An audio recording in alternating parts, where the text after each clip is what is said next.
Urdu Islamic بیان channel میں خوش آمدید۔ دین کی بات پھیلانا صدقہ جاریہ ہے۔ دین کی بات پھیلانے میں ہماری مدد کیجیے۔ لیٹسٹ ویڈیوز کی اپڈیٹ کے لیے چینل کو لائک، سبسکرائب اور شیئر کریں۔ الحمدللہ نحمده ونستعینه ونستغفره ونؤمن به ونتوکل علیہ ونعوذ باللہ من شرور انفسنا ومن سیئات اعمالنا من يهده الله فلا مضل له ومن يضلله فلا هادي له وأشهد أن لا إله إلا الله وحده لا شريك له وأشهد أن سيدنا وسندنا ونبينا ومولانا محمدا عبده ورسوله صلى الله تعالى عليه وعلى آله وأصحابه وبارك وسلم تسليما كثيرا أما بعد فأعوذ بالله من الشيطان الرجيم بسم الله الرحمن الرحيم إنا أنزلناه في ليلة القدر وما أدراك ما ليلة القدر ليلة القدر خير من 1000 شهر تنزل الملائكة والروح فيها بإذن ربهم من كل أمر سلام هي حتى مطلع الفجر آمنت بالله صدق الله مولانا العظيم وصدق رسوله النبي الكريم ونحن على ذلك من الشاهدين والشاكرين والحمد لله رب العالمين۔ بزرگان محترم اور برادران عزیز، یہ سورہ قدر ہے جس کی میں نے ابھی آپ کے سامنے تلاوت کی۔ کچھ عرصے سے پارہ ام کی صورتوں کی تشریح کا بیان چل رہا ہے، اور پیش نظر یہ ہے کہ پارہ ام کی صورتیں اکثر و بیشتر وہ ہیں جو نمازوں میں عموماً تلاوت کی جاتی ہیں۔ ان کا مطلب اور ان کا مضمون اگر ذہن میں ہو تو نماز کے اندر بھی زیادہ معنویت پیدا ہو جاتی ہے، اور یوں بھی قرآن کریم اللہ تبارک و تعالیٰ کی وہ کتاب ہے کہ جس کی تشریح و تفسیر کو سمجھنا ہر مسلمان کا ایک اہم فریضہ ہے۔ تو اب تک سورہ بینہ کی تفسیر مکمل ہوئی تھی، آج سورہ قدر میں نے تلاوت کی ہے، اور اگرچہ اس سورت کا تعلق لیلۃ القدر سے ہے جو رمضان المبارک میں آتی ہے، لیکن چونکہ تسلسل کے ساتھ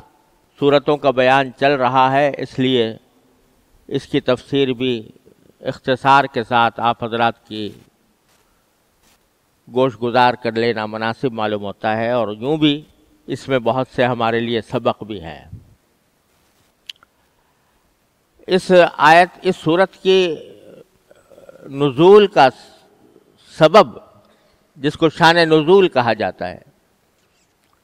روایات میں یہ بیان ہوا ہے کہ ایک مرتبہ نبی کریم سرور دو عالم صلی اللہ علیہ وسلم نے صحابہ کرام کے سامنے پچھلی بعض امتوں کا ذکر کیا، اور ان میں سے بعض امتوں کا ذکر کرتے ہوئے فرمایا کہ ان کی عمریں بڑی لمبی لمبی ہوتی تھیں، اور ان میں ایک صاحب کا ذکر کیا جن کی عمر 1000 سال ہوئی، اور اس 1000 سال میں انہوں نے بڑی عبادتیں کیں، دن میں روزے رکھتے تھے، رات کو تہجد پڑھتے تھے، اور جہاد میں بھی انہوں نے حصہ لیا تھا. تو 1000 سال کی عمر انہوں نے اللہ تبارک و تعالیٰ کی عبادت میں گزاری. پچھلی بعض امتیں ایسی ہوئی ہیں جن کی عمریں اللہ تبارک و تعالیٰ نے اپنی حکمت کے تحت بڑی لمبی کی تھی. خود حضرت نوح علیہ السلام کے بارے میں قرآن کریم نے فرمایا فَلَبِثَ فِيهِمْ أَلْفَ سَنَةٍ إِلَّا 50 عاما، کہ حضرت نوح علیہ السلام اپنی قوم کے درمیان زندہ رہے 1000 سال، جس میں 50 کم تھے، یعنی 950 سال اپنی امت کے اندر انہوں نے تبلیغ فرمائی. اس سے بھی معلوم ہوتا ہے کہ بعض امتوں کی عمریں بہت لمبی ہوئی ہیں. تو حضور اقدس صلی اللہ علیہ وسلم نے انہی میں سے ایک امت کا ذکر کرتے ہوئے فرمایا کہ ان میں ایک صاحب ایسے تھے جن کی عمر 1000 سال ہوئی اور انہوں نے عبادتیں کی. تو جب یہ واقعہ حضور اقدس صلی اللہ علیہ وسلم نے صحابہ کرام کے سامنے بیان فرمایا تو بعض صحابہ نے بعد میں عرض کیا کہ یا رسول اللہ، جب ان کی عمریں زیادہ تھیں تو زیادہ عمر ہونے کی وجہ سے انہوں نے عبادتیں بھی بہت زیادہ کی، تو ہم تو کبھی بھی ان کے مرتبے تک نہیں پہنچ سکتے کیونکہ ہماری عمریں تو چھوٹی ہوتی ہیں اور 60-70 کے درمیان عام طور سے ہوتی ہیں. 80 تک کسی کو کوئی پہنچ گیا، کوئی 90 تک پہنچ گیا اتفاقاً، ورنہ جو اوسط عمر ہے وہ 60-70 کے درمیان ہوتی ہے. تو ہم تو کبھی بھی ان کے مرتبے تک نہیں پہنچ سکتے. تو جب یہ بات بعض صحابہ کرام نے حضور اقدس صلی اللہ علیہ وسلم سے ذکر کی تو آپ کو بھی اس کا کوئی دل پر اثر ہوا کہ میری امت کے لوگ پچھلی امتوں کے عابد و زاہد لوگوں کے کیسے برابر پہنچ سکتے ہیں. تو اس پر اللہ تبارک و تعالی نے یہ سورت نازل فرمائی اور اس میں فرمایا کہ اگرچہ امت محمدیہ علیہ صاحبہ صلاۃ والسلام کی عمریں مختصر ہیں، لیکن ہم نے تمہیں ایک رات ایسی دے دی ہے ہر سال میں کہ وہ 1000 مہینوں سے بہتر ہے. یعنی 1000 مہینے میں آدمی عبادت کرے اور ایک رات میں عبادت کرے تو اس ایک رات کی عبادت 1000 مہینوں سے بڑھ جاتی ہے. تو اگرچہ تمہاری عمریں چھوٹی ہیں لیکن ایک رات ہم نے تم کو ایسی دے دی ہے، تو اگر اس سے فائدہ اٹھاؤ گے تو پھر تمہیں یہ خیال نہیں ہوگا کہ ہم کبھی بھی ان لوگوں تک نہیں پہنچ سکتے. یہ مقصود تھا اصل میں جس کے لیے یہ سورت نازل ہوئی. سورت کا ترجمہ یہ ہے کہ پہلے فرمایا انا انزلناہ فی لیلۃ القدر. سب سے پہلے تو یہ بات بیان فرمائی کہ ہم نے یہ قرآن لیلۃ القدر میں اتارا ہے. یعنی پہلے اس رات کا بیان کرنے سے پہلے اس رات کی عظمت اور اس رات کے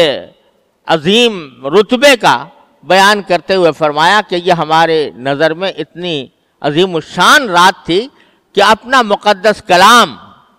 اپنے آخری پیغمبر صلی اللہ علیہ وسلم پر نازل کرنے کے لیے ہم نے اس رات کو منتخب فرمایا. یوں تو آپ نے سنا ہوگا کہ قرآن کریم نبی کریم سرور دو عالم صلی اللہ علیہ وسلم پر تو 23 سال کی مدت میں تھوڑا تھوڑا کر کے نازل ہوا. 1-2 آیتیں آ گئیں، 2-4 آیتیں آ گئیں، خاص خاص مواقع پر حضرت جبریل علیہ السلام اس کو لے کر آتے رہے. 23 سال میں اس کا نزول مکمل ہوا. لیکن جس نزول کا ذکر اس آیت میں ہے کہ ہم نے اس کو لیلۃ القدر میں اتارا ہے، اس کا مطلب یہ ہے کہ قرآن کریم تو اللہ تبارک و تعالیٰ کی نے لوح محفوظ میں ازل سے محفوظ رکھا ہوا تھا. لوح محفوظ یہ ایک قرآن کریم ہی کی اصطلاح ہے اور یہ کوئی لفظی معنی ہے ایسی تختی جو حفاظت سے رکھی ہوئی ہے. اور لوح محفوظ میں قرآن کریم ازل سے موجود تھا، لیکن اللہ تبارک و تعالی نے جب یہ ارادہ فرمایا کہ حضرت نبی کریم سرور دو عالم صلی اللہ علیہ وسلم پر اس کو نازل فرمائیں، تو اس کا پہلا مرحلہ یہ تھا کہ لوح محفوظ سے اس کو آسمان دنیا کی طرف اکٹھا نازل کیا گیا، تاکہ آسمان دنیا سے پھر جبریل امین علیہ السلام وقتاً فوقت کی آیات لے کر آیا کریں۔ تو یہ جو پہلا مرحلہ تھا اس میں پورا قرآن اکٹھا لوح محفوظ سے آسمان دنیا پر نازل کر دیا گیا تھا۔ اس نزول کا اس آیت میں ذکر ہے کہ ہم نے اس قرآن کو لیلۃ القدر میں نازل کیا، یعنی لوح محفوظ سے آسمان دنیا کی طرف اس کو نازل کرنے کے لیے اس رات کا انتخاب فرمایا، کیونکہ قرآن کریم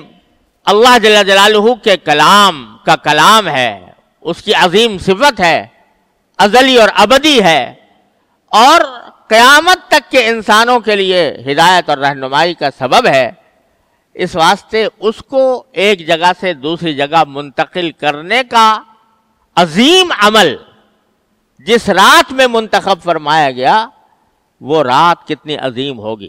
اس لیے پہلے تو اللہ تعالیٰ نے یہ لیلۃ القدر کی صفت بیان فرمائی کہ ہم نے اس قرآن کو لیلۃ القدر میں اتارا۔ پھر فرمایا وما ادراک ما لیلۃ القدر، تمہیں کیا معلوم لیلۃ القدر کیا چیز ہے، یعنی اس کی عظمت، اس کی صفات، اس کی برکات، اس کے انوار تمہیں کیا معلوم؟ ایک انسان کو کیا پتہ لگ سکتا ہے کہ اس میں اللہ تعالیٰ نے کیا کچھ انوار و برکات رکھے ہیں۔ پھر فرمایا کہ لیلۃ القدر خیر من الف شہر، لیلۃ القدر 1000 مہینوں سے بہتر ہے۔ اور پھر آگے اس کا تھوڑا سا نقشہ کھینچا کہ تنزل الملائکۃ والروح فیہا بِإِذْنِ رَبِّهِمْ،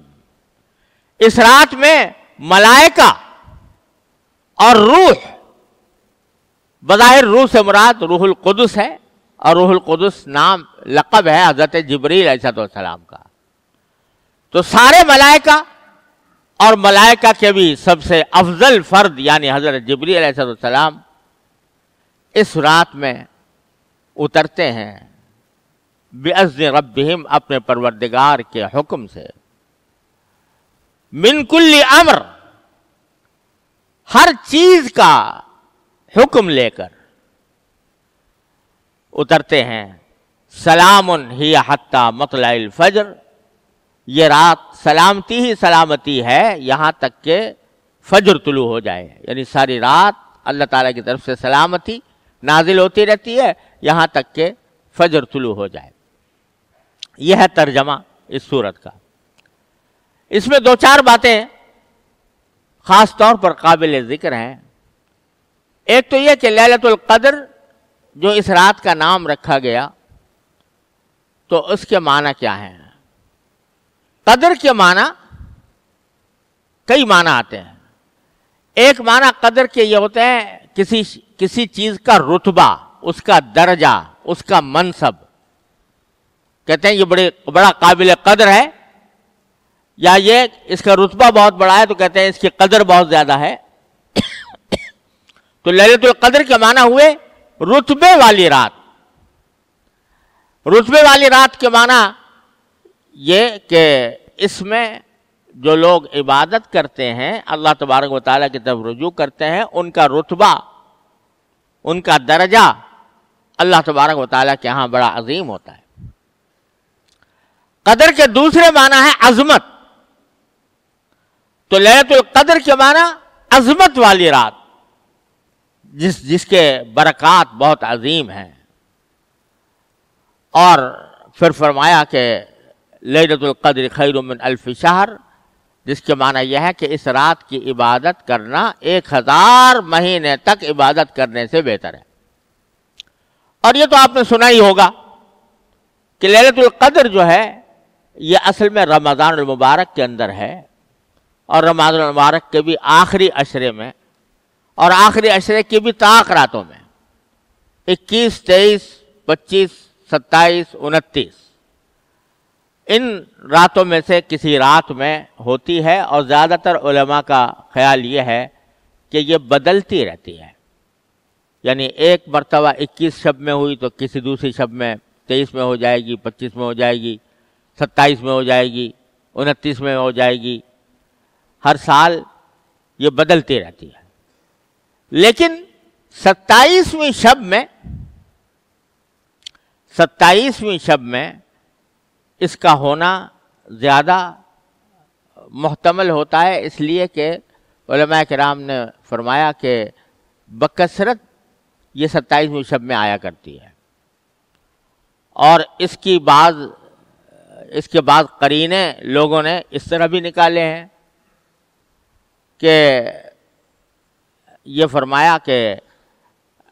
سورہ انا انزلنا کے الفاظ کو اگر شمار کریں تو 27واں لفظ ہیا ہے، سلام ہیا حتی مطلع الفجر، کل 30 لفظ ہیں اس صورت میں، اس میں 27واں لفظ ہیا ہے، اور ہیا کی ضمیر راجع ہو رہی ہے لیلۃ القدر کی طرف، یعنی گویا لیلۃ القدر کا لفظ ہے اس میں۔ تو وہ لوگ بعض علماء نے کہا کہ یہ بھی اس طرف اشارہ ہے کہ 27ویں شب میں یہ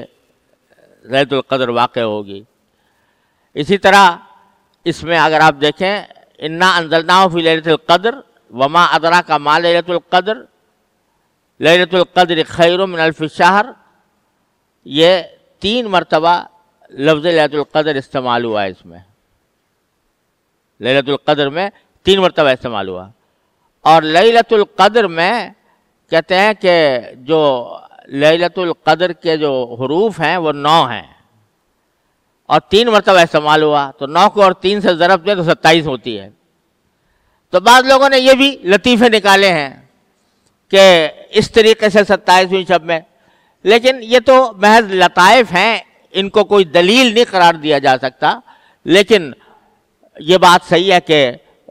روایات کی روح سے 27ویں شب میں ہونے کا احتمال بہت زیادہ ہے، اور اس کی توجیہ علماء کرام نے یہ کی ہے کہ اکثر و بیشتر 27ویں میں ہوتی ہے، اور کبھی کبھی دوسری راتوں کے اندر بھی ہو جاتی ہے۔